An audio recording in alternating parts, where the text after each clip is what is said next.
Eh bien, donc, bonsoir à toutes et à tous et bienvenue pour notre séance du 30 juin 2025, c'est-à-dire la séance du comité syndical du SIGSP de Malétroit.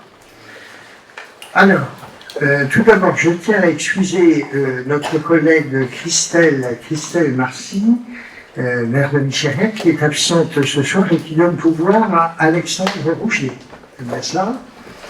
Je excuse aussi Patricia Roux de Clocadoc, qui est absente et qui donne le pouvoir ce soir à Élodie Vignouche. Très bien. Et je vais nommer, alors qui souhaite être secrétaire de séance ce soir, qui a envie d'être secrétaire de séance. Voilà, donc, non, j'ai fait il n'y a pas longtemps. Sylvie, tu as envie? Oui. Donc, je donne Sylvie secrétaire de séance. Je salue aussi l'ensemble de mes collègues membres du syndicat, mais également les parents d'élèves et les représentants des syndicats, ainsi que la direction de l'école intercommunale Paul Gauguin, qui sont parmi nous ce soir. Donc, tout d'abord, nous allons passer à l'approbation du procès-verbal de la séance du 17 mars 2025.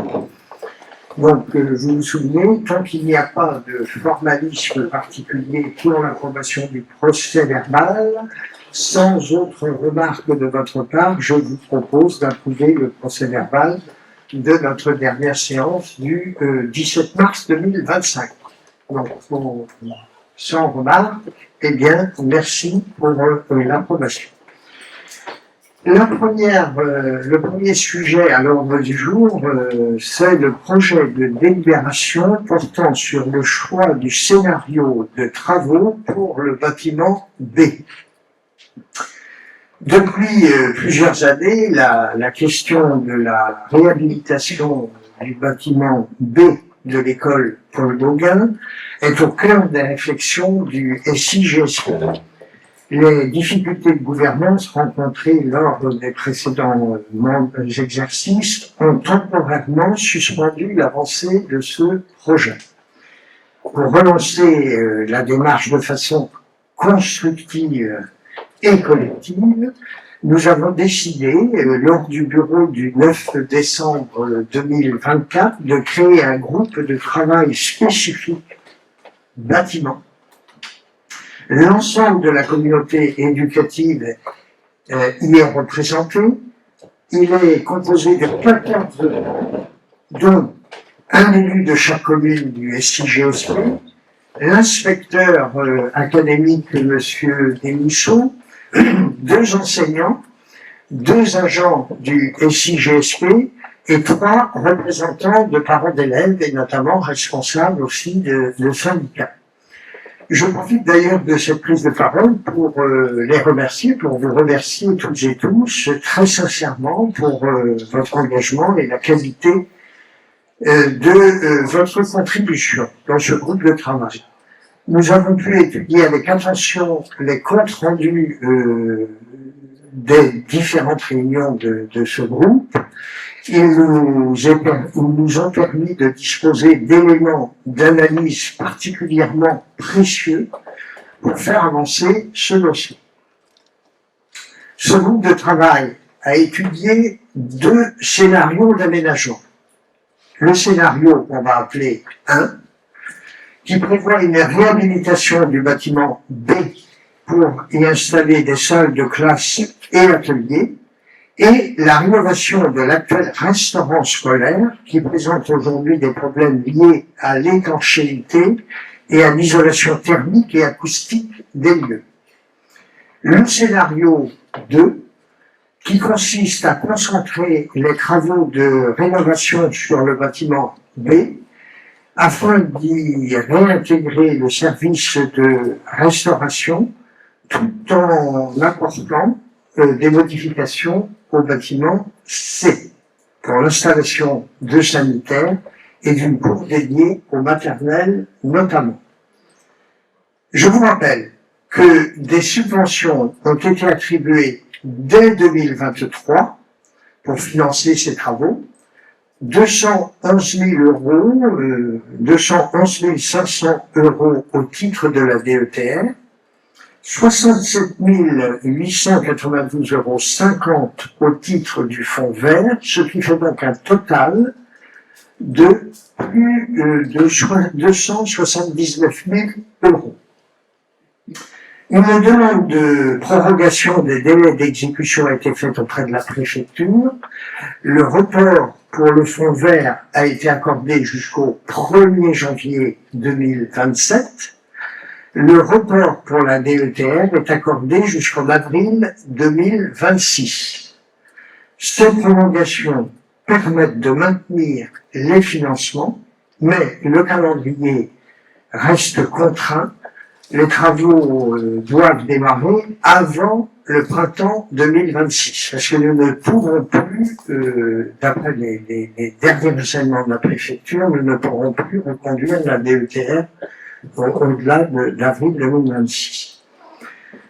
Donc, déjà impliqué lors des premières études menées avant 2024, le cabinet Blair a été missionné dès le mois de mai pour approfondir des aspects techniques, financiers et organisationnels.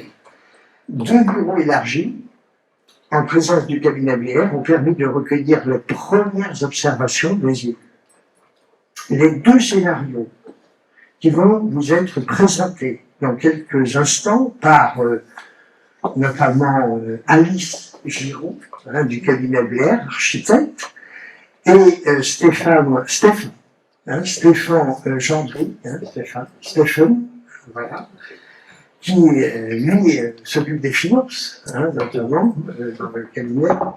Donc, ces 2 scénarios vont vous être présentés dans quelques instants à partir des éléments de diagnostic, des besoins exprimés par les enseignants, les parents et aussi les élus du syndicat, ainsi que des échanges qui ont eu lieu lors des réunions de groupe, du groupe de travail, puis en bureau élargi.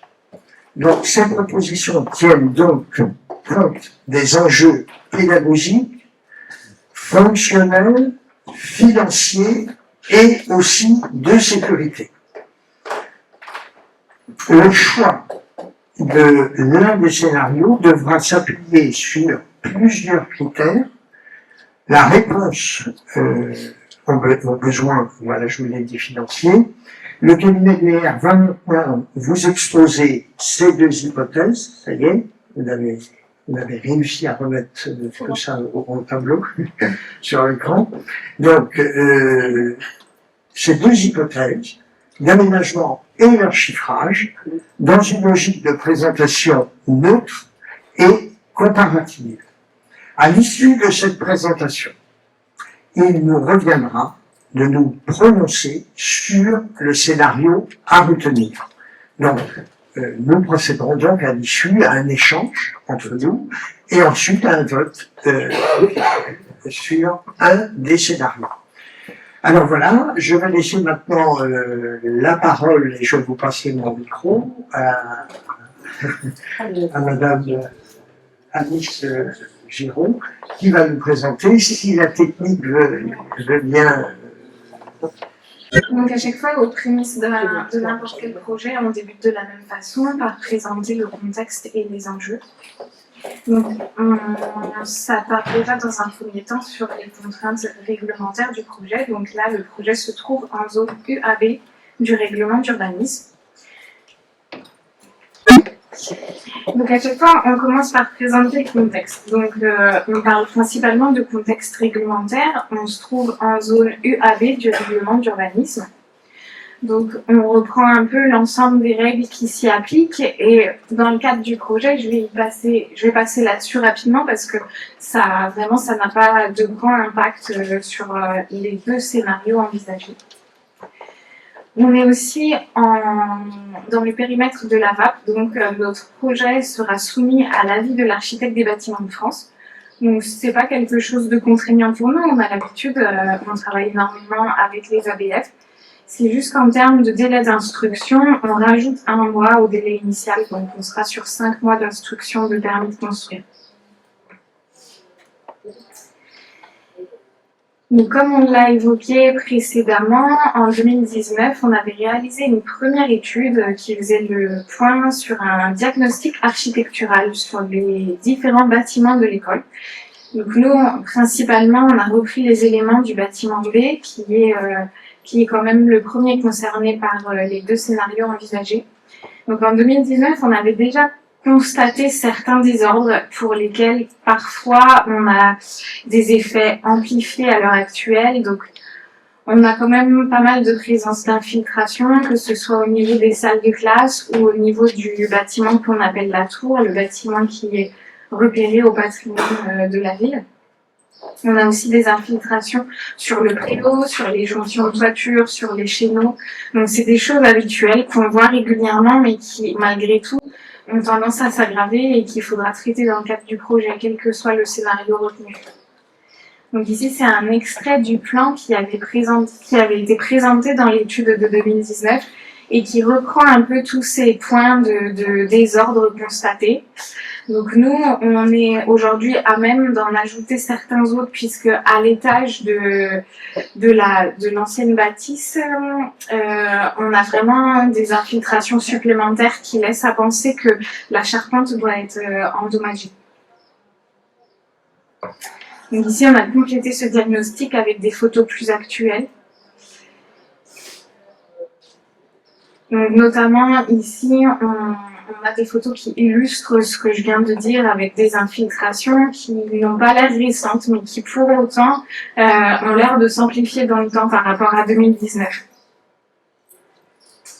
On a aussi complété notre approche avec du coup celle du restaurant scolaire existant sur lequel pour l'instant nous n'avions pas du tout travaillé. Mais donc, comme on disait, le restaurant scolaire, la réfection du restaurant scolaire doit au moins partiellement être intégrée au scénario 1 dans le cadre de son maintien en place actuel. Donc c'est des éléments que je vais aborder plus en détail par la suite. Donc je vais tout de suite présenter la première proposition. La première proposition, c'est vraiment de réhabiliter le bâtiment B un petit peu dans sa configuration actuelle, si ce n'est que en centralité, on viendrait créer un atelier avec un pôle sanitaire supplémentaire. Donc on aurait une classe de moyenne section, grande section, un sanitaire, un atelier. Donc ces 2 espaces sont communs aux 2 classes, donc avec une seconde classe de très petite section, un espace de sieste et des sanitaires d'urgence. Dans ce cadre de ce scénario-là, on déplacerait du coup la garderie qui est aujourd'hui ici dans le bâtiment D et on vient retravailler les sanitaires de la zone de sieste actuelle qui sont aujourd'hui dans un modulaire, dans un bungalow et qu'on viendrait pérenniser avec une construction plus classique. Donc à chaque fois, pour la présentation des scénarios et de leurs différentes phases, on va procéder ainsi. Je vous présenterai d'abord en plan, puis en axonométrie, si ça vous permet de comprendre plus facilement le projet. Donc comme je l'évoquais à l'instant, on constate qu'il y a certains désordres qui se sont amplifiés. Donc nous, il nous faudra quand même la réalisation de diagnostics complémentaires, donc en amiante, en plomb, en parasitaire, en radon, et un relevé topographique de l'école, puisqu'on voit une mise en accessibilité du bâtiment dans le cadre des 2 scénarios. Donc, sur ce bâtiment-ci, dans le scénario 1, donc on crée les 2 classes, le sanitaire et l'atelier. En rez-de-chaussée, on vient créer la salle de sieste avec son sanitaire d'urgence, et à l'étage, ça reste du stockage. Donc, on prévoit sur cette aile de bâtiment une intervention en toiture, en isolation, sur l'ensemble des planchers, en jonction avec le vide sanitaire, et du R+1 pour le stockage, du recloisonnement des réseaux et de la mise aux normes accessibilité, sécurité, radon et structure.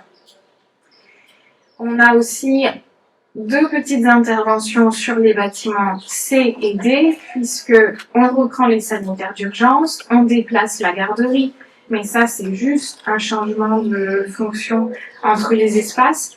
Et sur le bâtiment C, on vient sécuriser la coursive extérieure par l'emploi d'un garde-corps. Par contre, dans ce scénario-là, on a tous un panel d'intervention qui est du coup spécifique sur le restaurant scolaire, puisqu'on sait que dans son état actuel de dégradation, il ne permettra pas de rester en l'état encore une dizaine d'années. Donc on a des interventions prévues hors zone cuisine qui nous paraît correctes en termes d'étanchéité, la reprise des fenêtres de toit, y compris verrières, l'isolation, faux plafond et sol.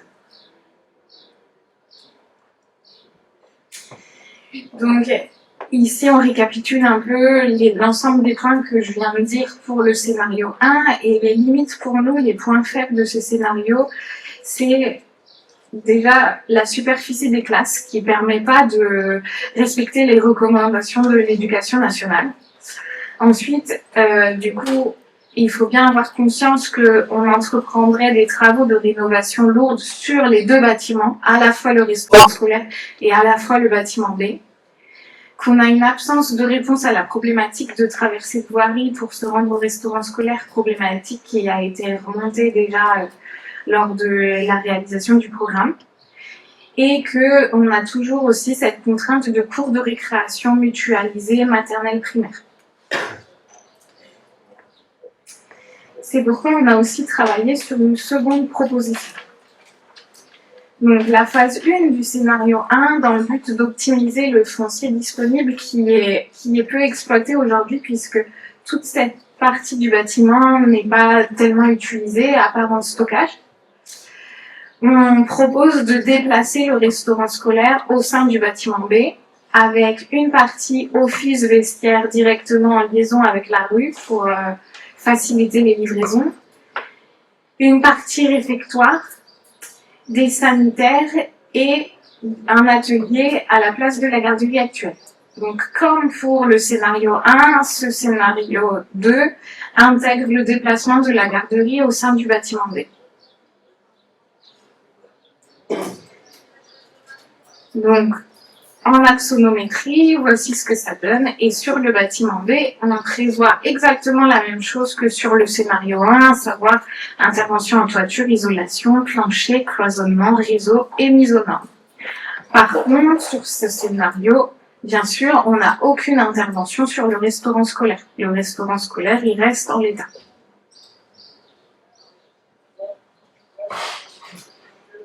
Ensuite, on aurait une seconde phase de travaux qui constituerait à l'aménagement du pôle maternel. Donc là, on vient principalement au niveau du bâtiment C pour créer à la fois un atelier et deux espaces de sanitaire. On vient également réaménager une cour à l'arrière du bâtiment en la rendant accessible au niveau PMR pour constituer une cour totalement dédiée au maternel. Et dans cette seconde version, à ce moment-là, la garderie qu'on avait déplacée à ce niveau-ci passerait à l'arrière du bâtiment en lien direct avec la bibliothèque. Donc, à l'étage du bâtiment D, on vient juste changer les fonctions des espaces sans prévoir de travaux supplémentaires pour créer le pôle primaire.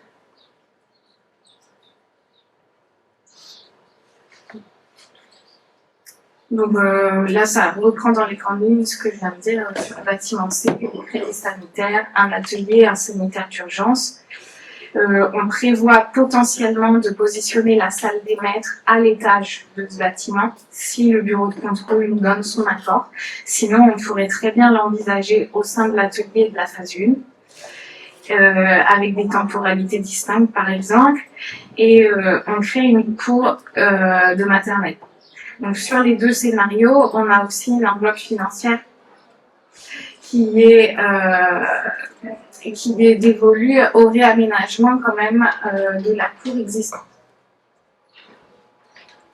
Et enfin, on pourrait avoir une phase 3 optionnelle en cas de nécessité de création de classes supplémentaires avec des classes plutôt élémentaires à l'étage du préau. Donc à ce moment-là, bien sûr, il faudrait la démolition complète du préau tel qu'il est conçu aujourd'hui et recréer un préau qui permette d'accueillir 2 classes, une circulation et un pôle sanitaire à l'étage.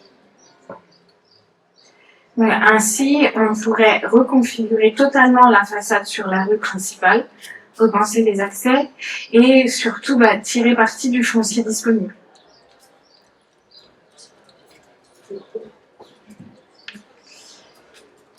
Donc,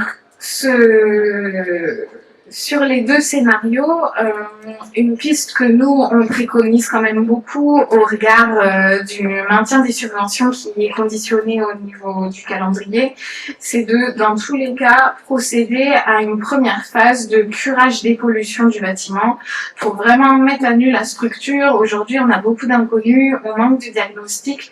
Donc, l'idée, c'est de vraiment venir supprimer tous les inconnus pour les intégrer au marché au plus vite dans l'estimation financière des travaux.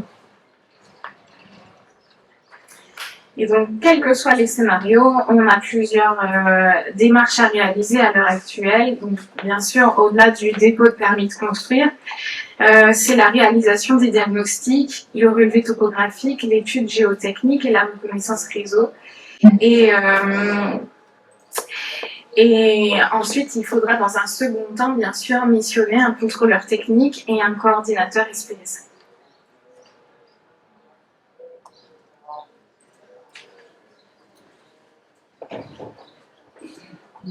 Tu veux qu'on échange de poste?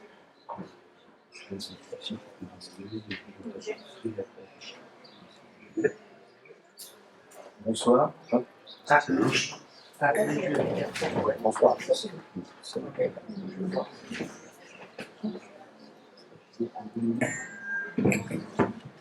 Voilà, ça. Bonsoir à tous. Donc, Stéphane.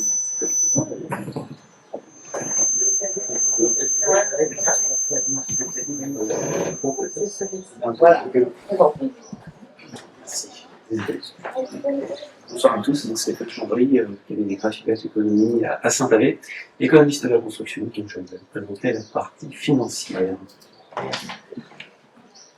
Donc, on retrouve sur ce document dans l'intégralité les travaux envisagés donc sur chacune des phases, sur chacun des scénarios, pardon, et chacune des phases. Je pense que tu peux passer à la page suivante, si vous voulez. Alors, oui, donc, sur cette approche financière, on retrouve donc les différents scénarios. Donc, un premier tableau donc, qui représente le scénario numéro 1.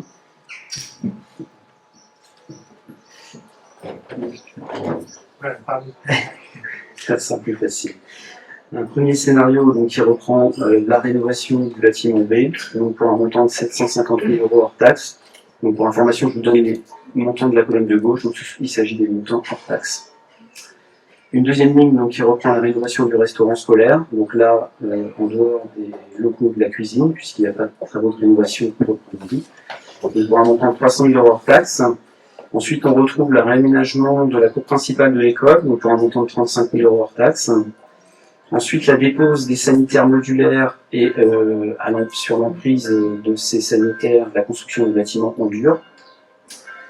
Et ensuite, l'installation d'un garde-corps, on l'a évoqué tout à l'heure, le long de la rampe en façade du bâtiment B, donc bâtiment C, pardon, pour un montant de 10 000 € hors taxe. Donc, ce qui nous donne pour la... sanitaire modulaire. 50 000. Oui, 50 000 €, pardon. 50 000 € hors taxes, donc pour les sanitaires. Et donc, ce qui nous donne un total pour le scénario 1 de 1 145 000 € hors taxes. Ensuite, un deuxième tableau, donc, concernant le scénario 2. En phase numéro 1, on retrouve l'aménagement du restaurant scolaire dans le bâtiment B. pour un montant de 800 000 euros hors taxe. Donc là, il s'agit de récupérer les équipements cuisine du restaurant scolaire actuel pour les déplacer et les réutiliser dans ce nouveau bâtiment. Une phase 2 donc, qui comprend 6 points. Donc en premier point, l'aménagement de sanitaires et d'un atelier donc dans le bâtiment C. Ensuite, l'aménagement d'un sanitaire d'urgence dans la salle de sieste, toujours dans ce bâtiment C, qui est donc en rez-de-chaussée. Ensuite, en point numéro 3, l'aménagement d'une cour maternelle, donc à l'est du bâtiment C, pour un montant de 45 000 euros hors taxe. En point 4, le réaménagement de la cour principale, que l'on retrouve de même que dans le scénario 1, pour un montant de 35 000 euros, identique. La dépose, donc on retrouve la même chose pour le point 5 que pour le scénario 1, dépose du sanitaire modulaire, construction d'une extension en dur, et l'installation d'un garde-corps le long de la rampe en façade du bâtiment C, même montant identique de 10 000 euros. Donc ce qui nous donne pour cette phase 2 en 6 points un montant total de 225 000 euros hors taxe. Donc on a additionné ces deux premières phases de ce scénario 2 qui me paraissait primordial pour un montant d'1 025 000 euros hors taxe.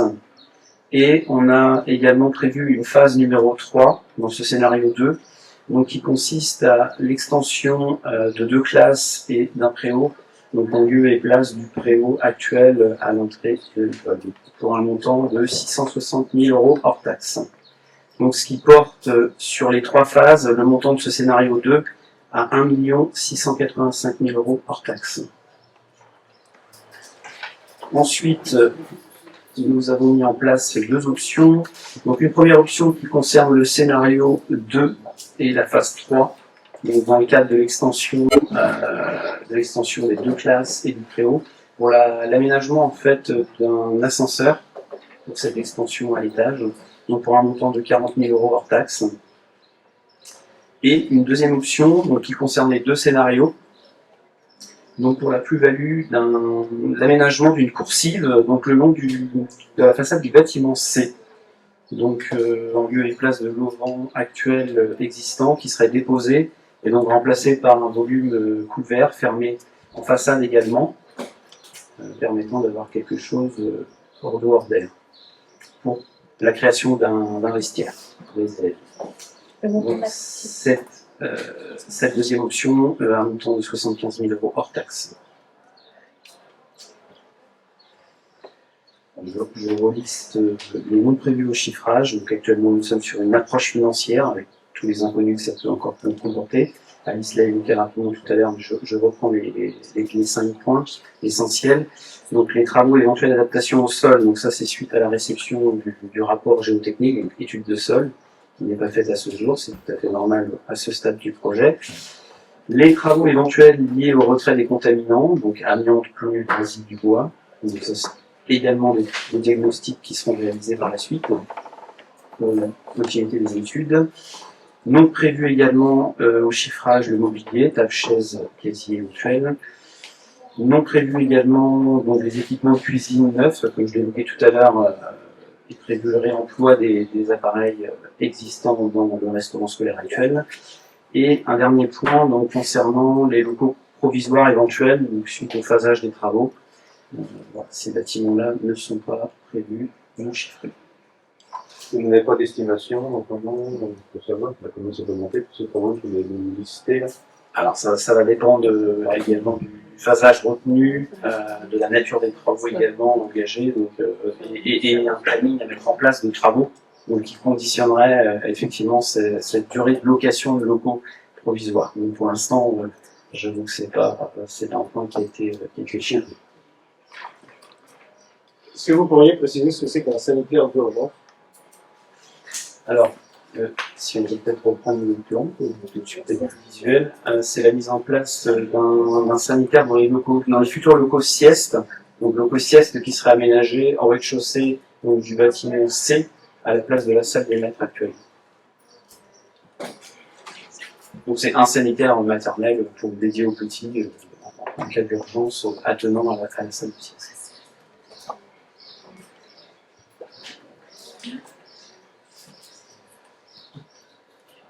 Des questions peut-être sur ce premier chiffre. Et il me manquait juste dans la phase scénario 2, le chiffrage des sanitaires et de la salle de sieste. On ne semble pas qu'il y ait... Aménagement d'un sanitaire d'urgence, 10 000 euros. Mais, du coup, il y a 2 sanitaires là. Il y a 50. Moi, j'ai noté 50 Alors, euros pour un. C'est parce que il y en a un qui est existant dans le bâtiment D, qui est aujourd'hui au sein d'un modulaire qui est un peu provisoire avec des raccordements aériens, qui d'ailleurs raccordent plus grand chose, je pense. Et du coup, donc on a 10 000 euros pour celui du bâtiment C. Ok, ça c'est bâtiment. Et donc, oui, effectivement, la dépose sanitaire modulaire et la construction d'un bâtiment vieux, c'est 50 000 euros. Dans la salle de sieste, dans le bâtiment C. Alors, la salle de sieste sanitaire, c'est 10 000 euros. Et sinon, le point 1 de la phase 2, l'aménagement des sanitaires et d'un atelier dans le bâtiment C. Donc là, on est au milieu du bâtiment C. C'est la population, c'est 75 000 euros. Autre chose, est-ce que vous pourriez préciser les aménagements des cours? Alors, la nouvelle cour maternelle, j'imagine bien, pour un cercle, on part de zéro, mais l'aménagement de la tour principale, Ah oui, je vais vous redire tout en détail. ce qu'il y a de prévu comme travaux?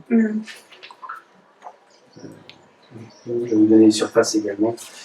Donc, est prévu dans cette cour principale un revêtement amortissant pour une future aire de jeu. On a prévu une provision de surface de 50 mètres carrés. Ensuite, un engazonnement sur cette même cour, une surface pour l'instant estimée à 200 mètres carrés, une partie sur le quart de la surface actuelle. Une reprise partielle de l'enrobé pour 150 mètres carrés, puisqu'il est assez dégradé par endroits, notamment avec le réseau racinaire de l'arbre central. Des plantations de végétaux. Là, c'est pareil, on est parti sur une provision. Et donc, dans l'idée de garder cet arbre central au milieu de la cour. Une cour qui fait actuellement une surface d'environ 750 mètres carrés. Hors plein, tout à fait.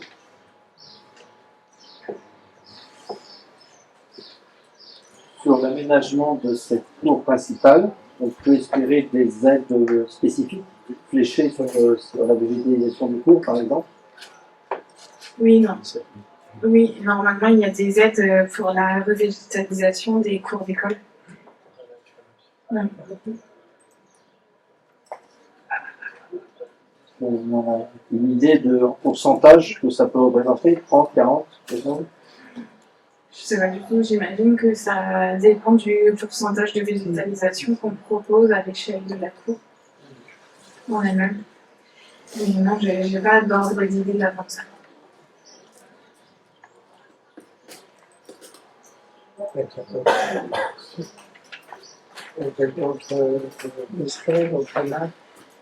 Toujours sur l'angle des subventions, on connaît ce qu'on a déjà obtenu, fléché sur le bâtiment B. Si nous faisons les travaux sur le bâtiment C, peut-on espérer redéposer un dossier DETR en temps voulu, compte tenu de notre phasage? Normalement, oui. C'est-à-dire que là, ce qui était, c'est 2023, hein, c'est la fameuse DETR. Mais s'il y a un autre projet dans le bâtiment C, évidemment, on peut faire un autre dossier et une demande de subvention de l'État. Je ne peux pas vous dire si elle sera accordée, mais on peut demander à la préfecture et suivre le dossier. Et comme vous le disiez, pour la cour, donc ça entre dans la revégétalisation. Donc là aussi, on peut demander, c'est sûr, il y a actuellement des aides de l'État pour revégétaliser les cours de récréation.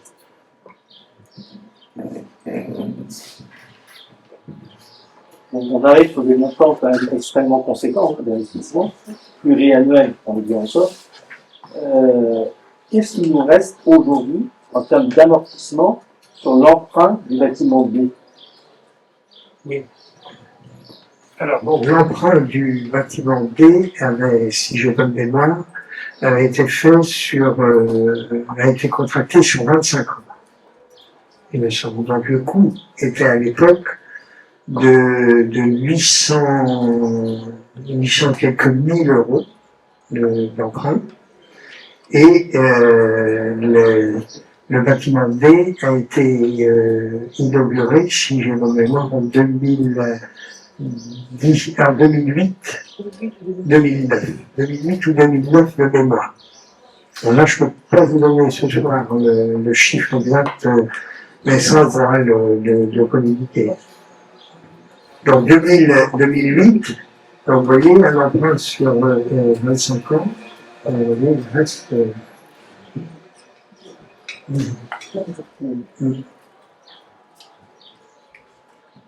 Non, mais c'est important. Mais, Comme on sait qu'au début d'un emprunt, on rembourse avant tout les intérêts, on rembourse du capital qu'à la fin. Une des questions qu'on pourrait se poser, faut-il le réinclure dans une négociation bancaire voilà, avec c'est une question qu'il faudra se poser. Est-ce qu'on peut le réintégrer dans une renégociation? Ça, ce sera affiné. Oui. Mais ça dépend aussi à quel taux on l'a eu. Et à C'est ça, quel il taux faut regarder le taux. On a d'abord remboursé les intérêts, Bah oui. maintenant on reçu que du capital, il faudra vraiment se poser Il faudra regarder exactement.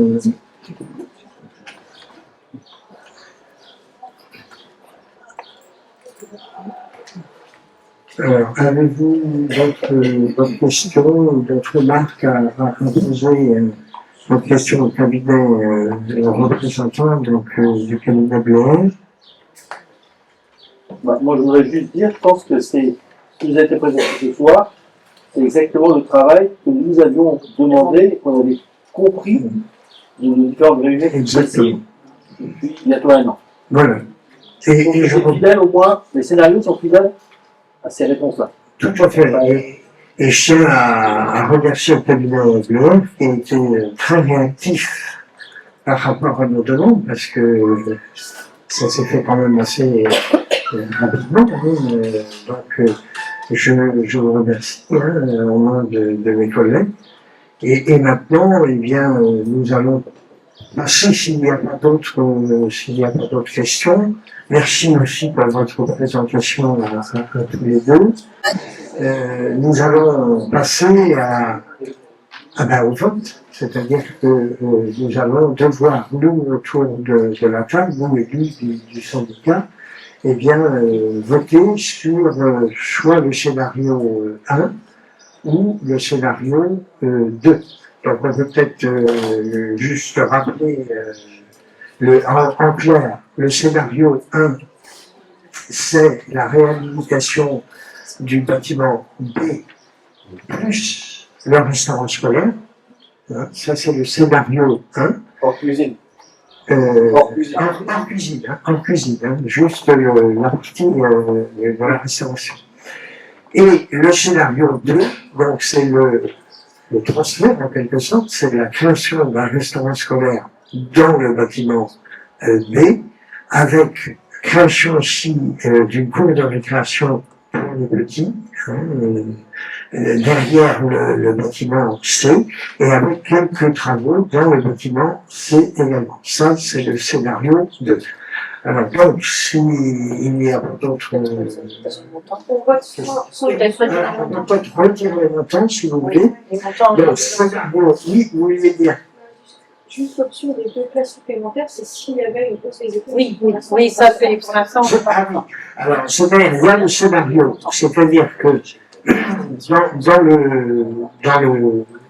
le groupe de travail, il y a eu, c'est la restitution du groupe de travail, mais lorsque nous avons rencontré le cabinet BR avec mes collègues et avec le bureau élargi, nous avons aussi souhaité pour aller encore plus loin, c'est-à-dire que pour pérenniser l'école dans son avenir, eh bien, s'il y a besoin de classes supplémentaires, tout dépend quel scénario sera retenu tout à l'heure, eh bien, de travailler déjà sur un troisième scénario, en quelque sorte, qui est la création de classes entre les deux maisons, ou 2 tours, comme vous l'appelez, les 2 tours, à l'étage, avec le pont toujours en dessous, et des classes à l'étage avec l'accès, ascenseur, etc.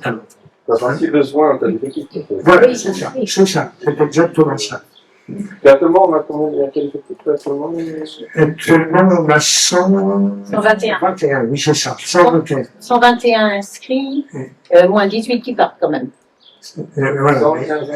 Voilà. 121 inscrits à lundi de la semaine dernière pour la rentrée septembre. Et 18 à partir. Et combien? Ben non, ils sont inscrits, il y a 121 inscrits. Inscrits. Ouais. Il y a éventuellement peut-être quelques. Ça fait 103. Bon, peut-être quelques-uns qui peuvent s'inscrire en dernière minute, mais bon, disons 110 élèves. Quoi. C'est pour la rentrée 2025. 103 pour combien de classes? 6 classes? Combien de classes en tout? 6. C'est ça, voilà.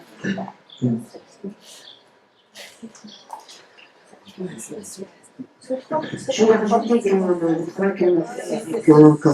par rapport aux travaux, on a vraiment essayé, comme on s'était engagé en début d'année, à écouter les demandes de chacun. Donc, on nous a respecté exactement ce que vous avez demandé, mais on a aussi respecté, oui, tout au moins, et tenté de respecter toutes les demandes faites par l'école elle-même, les parents, etc. Donc, on a essayé de conjuguer à la fois les notions de sécurité, que ce soit au niveau de la cantine, d'une certaine façon, au niveau de la cour, en essayant de redonner la cour, donc créer une petite pour les maternelles. Donc, on a essayé aussi de gérer l'espace au niveau de la garderie, par exemple, de sécuriser aussi au niveau des accès. On a aussi essayé de gagner de la place en créant des ateliers et maintenant qu'on nous demandait un supplément. Et donc, on espère avoir, avec toutes les options qui ont été déterminées, avoir répondu à toutes les demandes qui nous avaient été faites. Oui, alors, allez-y. Moi, j'avais une question parce que c'est vrai que dans le scénario 1, du coup, est-ce qu'on est garanti qu'on n'aura pas d'autres travaux sur le restaurant scolaire durant, du coup, un petit... Non, on n'a pas de garantie parce qu'aujourd'hui, les travaux qu'on a listés, c'est vraiment issu de notre diagnostic visuel, mais comme sur le bâtiment B, on va avoir besoin de diagnostics complémentaires qui pourraient révéler d'autres travaux.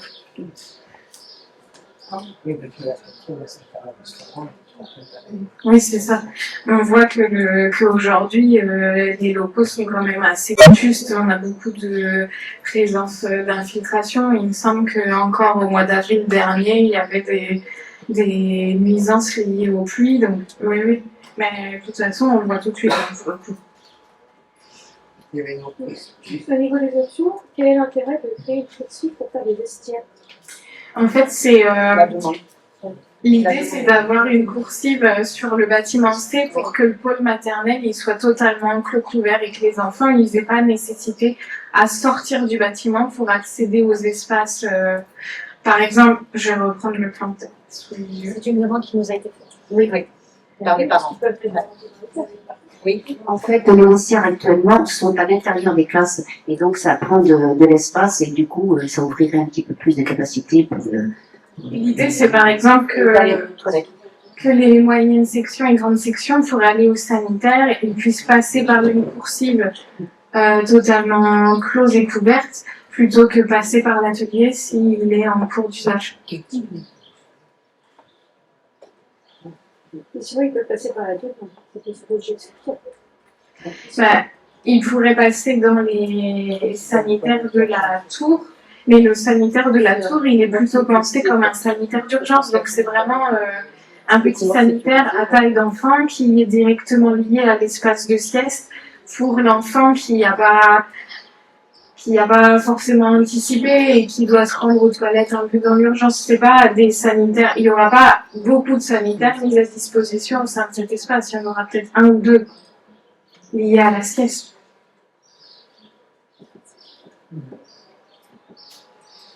Encore une question. Pourquoi ne pas avoir intégré le coût de la cour maternelle dans le scénario 1? Parce que du coup, la cour maternelle, elle a une fonction intéressante seulement si on déplace le pôle maternel au sein du bâtiment C. parce qu'il n'est pas du tout intéressant d'avoir la cour maternelle éloignée des classes de maternelle. Et du coup, pour déplacer pour déplacer les classes de maternelle, on a besoin de créer un atelier et des sanitaires supplémentaires. Aujourd'hui, c'est vraiment ce qui fait défaut. Il y a très peu de sanitaires sur le site. Il y a besoin de parcourir des grandes distances pour se rendre aux sanitaires. Donc pour les maternelles, c'est pas tellement opérationnel. Et de la cour, les maternelles, ils ont fait le sanitaire aussi, vous avez des Et l'idée, c'est de rendre totalement accessible la cour des maternelles avec la création d'une rampe, parce qu'aujourd'hui, on a une différence de niveau importante pour que tous les espaces en rez-de-chaussée soient accessibles depuis la cour.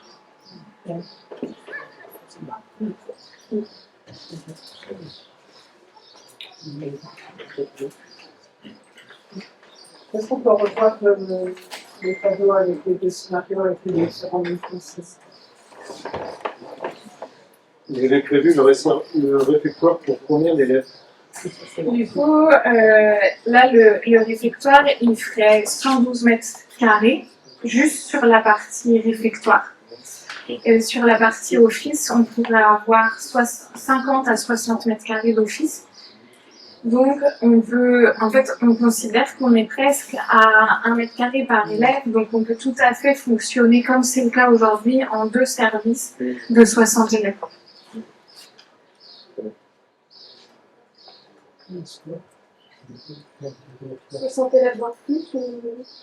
On pourrait monter à plus puisqu'on est à 112, mais en fait dans les 112 mètres carrés, on va quand même avoir une petite zone de vestiaire, une petite zone qui sera pas tellement adaptée pour les tables.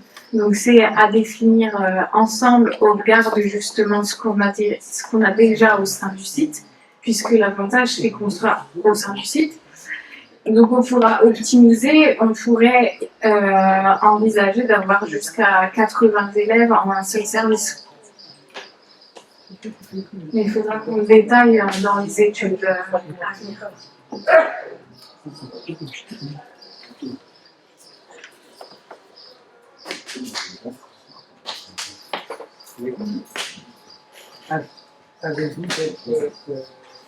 Avez-vous d'autres questions? Eh bien, écoutez, dans ce cas, je vous propose de passer au vote. Soit le vote sur le scénario 1 ou le scénario 2. Moi, je pense que le vote représente quand même un enjeu important. Je pense qu'on pourrait le faire à bulletin secret si l'organisation le permet. Alors, ce que je vais faire à ce moment-là, je vais vous demander, c'est-à-dire que je vais refaire un vote, c'est-à-dire qui est par exemple contre effectuer le vote à main levée. Qui est pour, en quelque sorte, ça va être plus facile, qui est pour le vote à bulletin secret. C'est ça. Bon, voilà. Bon, écoutez, c'est simple. Je vais demander à Anaïs, mon assistant. Oui. Pour le vote, on vote sans les options. On vote sur les scénarios. Alors, c'est scénario. Voilà, scénario 1 ou scénario 2. Voilà, c'est ça. Alors, scénario 1, 1 145 000 et scénario 2, 1 025 000. C'est ça. On vote pour ça seulement. Voilà. Oui, c'est pas c'est compris. C'est 800, c'est 225. Bon, alors, il faut la personne la plus jeune autour de la table C'est pour moi. et la personne, la doyenne ou le doyen autour de la table. Il faut 2 personnes. Alors, voilà. Et puis, le plus jeune, eh ben voilà. Les deux peut cadrer, je pense. voilà. Moi, on fait Qui elle dit que c'était la doyenne. 59. Moi aussi. Né en 59. Janvier 59. Ah bah non, c'est bon. Parce qu'on a déjà eu les discussions. D'accord. Ah, mais vous n'étiez pas là, je crois. D'accord. Voilà. Vous n'étiez pas là. C'est bon. Vous êtes tous les trois qui vont aller.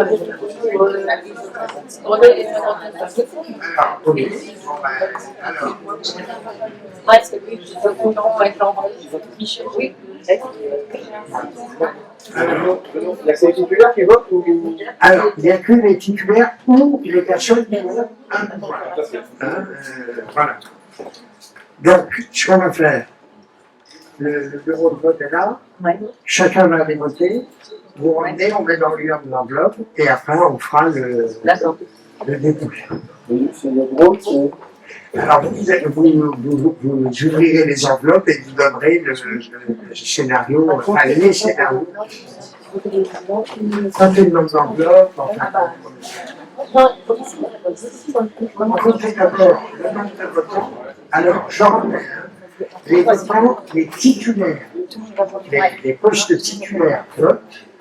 Par contre, s'il manque un titulaire et qu'il y a un pouvoir à un suppléant, là, il n'y a pas de problème. D'accord. Alors, vous voulez la mettre, c'est moi pour comprendre. Qui vont voter. Ceux qui votent. Non, j'ai un pouvoir. Je suis suppléant. Et un pouvoir, voilà. Il y avait deux pouvoirs. Oui, c'est Alexandre. Alexandre, il va contester. Ouais. Voilà, c'est ça. Oui, parce que ceux qui sont titulaires et qui ont un pouvoir lèvent les deux. Et ceux qui sont suppléants et qui ont un pouvoir lèvent les deux. On est 12 votants.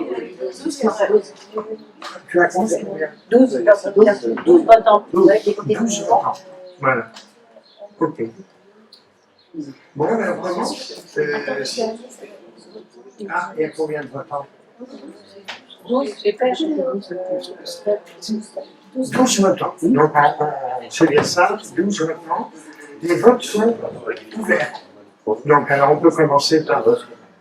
Voilà, compter.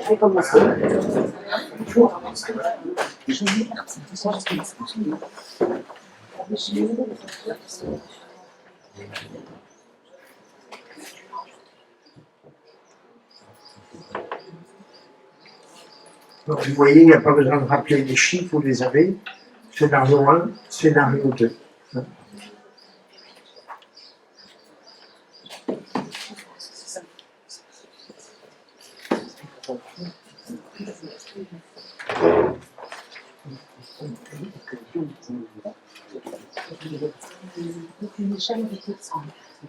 Comment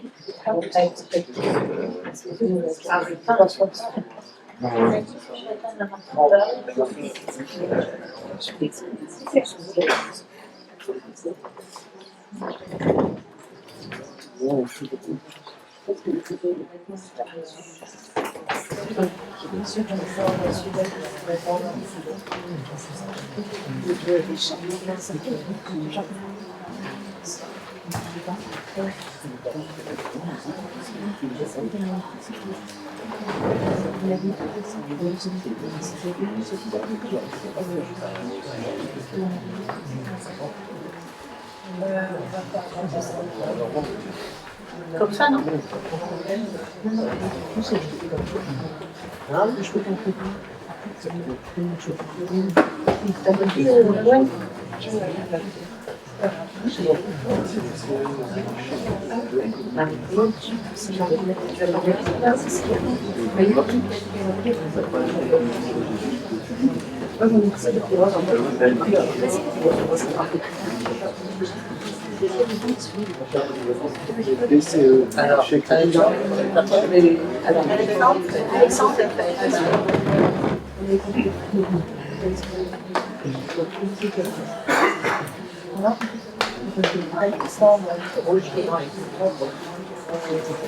Pour quel texte?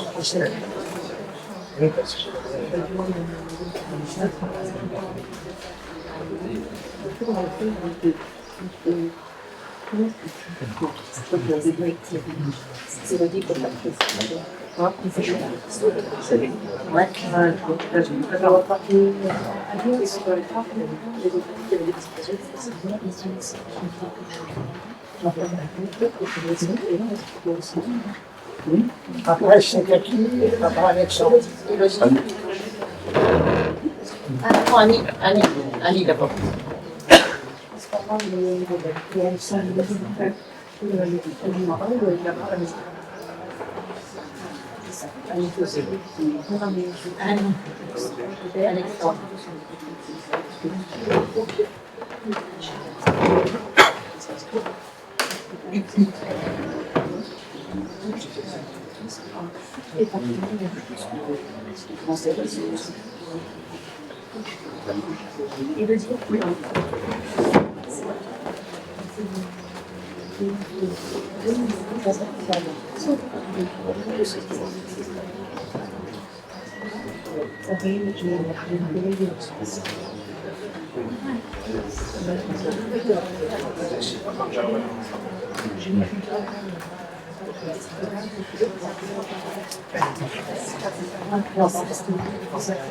Oui, avec la l'élément, on a une idée.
On n'en voit plus.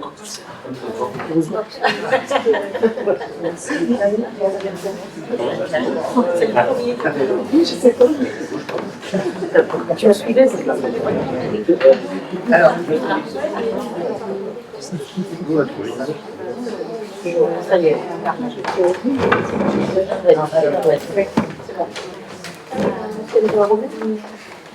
Voilà. Donc,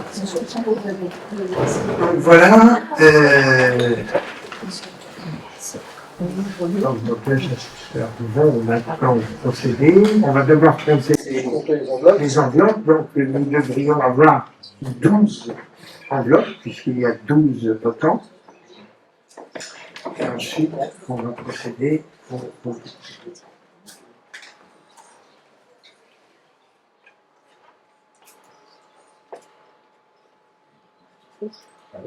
ça tombe exactement. J'y ai pas voté.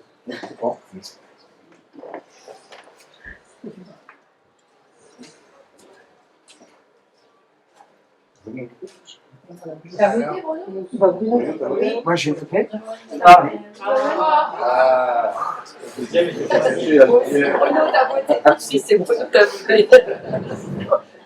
On est d'accord, il y a 12. Je propose de créer, donc les 10 vas-y. Et Anaïs va pointer? Scénario 2. Scénario 2.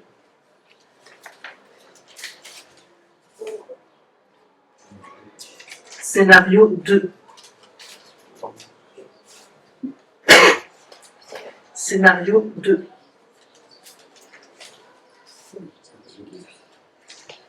Scénario 2. Scénario 2. Scénario 2.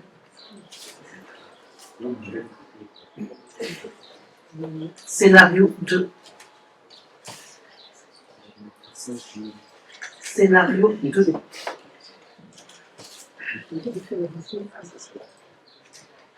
Scénario 2.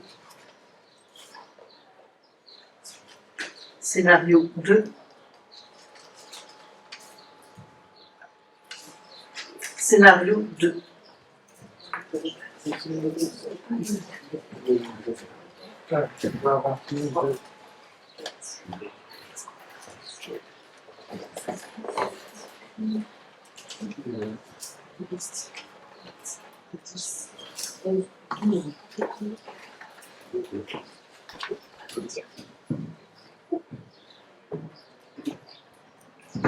Eh bien, merci à vous, merci aux assesseurs pour le document. Donc, alors, on reprend donc en quelque sorte.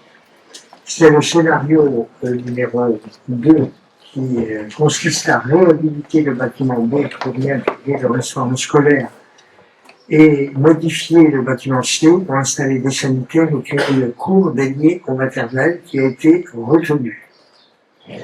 Alors, je vais maintenant vous poser dans la foulée une question. M'autorisez-vous à conduire toutes les démarches administratives, techniques et financières liées à la mise en œuvre du scénario 2? Alors, qui est pour? Écoutez, je vous remercie. Ce que je peux dire, voilà une belle avancée pour l'avenir de notre école intercommunale, publique. Cela offrira aux enfants et à l'école éducative un cadre d'apprentissage plus adapté, plus sécurisé et plus fonctionnel. C'est toujours ce que nous avons, ce que les élus souhaitent. Nous avons maintenant une feuille de route. Donc le scénario choisi, donc on délocalise la restauration. C'est ça? Le bâtiment actuel appartient au syndicat, donc on aura également donc, une estimation sur ce bâtiment. C'est ça. Ok. Et on a une feuille de route claire pour faire avancer ce projet, évidemment dans l'intérêt de toutes et de tous. Donc, et au moins, on se dirige vers l'avenir et pérenniser l'école publique du bassin avec toutes les communes autour de la table représentées. Voilà, merci à vous à nouveau. On va peut-être vous libérer du coup, parce que je pense que vous rentrez dans vos foyers. Merci. Nous avons encore quelques délibérations à prendre. Notamment, oui, vous vouliez peut-être commencer.